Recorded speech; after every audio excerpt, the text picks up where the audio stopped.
Hi everyone and welcome back to my channel. I hope that you all are doing well. So in this tutorial we are going to learn how we can blink RGB light on the Tinkercad, and to make this project we need four basic components, that is the Arduino board, breadboard, RGB LED, and yes, we are going to work with resistors, and that would be for 220 ohms resistor we are going to work with. So using these four basic components we are going to make this RGB blink. So yep, without wasting any time, let's jump into the video.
I hope you found this tutorial easy to follow.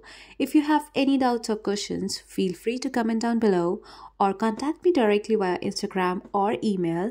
If this video was helpful, do not forget to like and share with your friends. See you in next tutorial. Till then, bye and take care.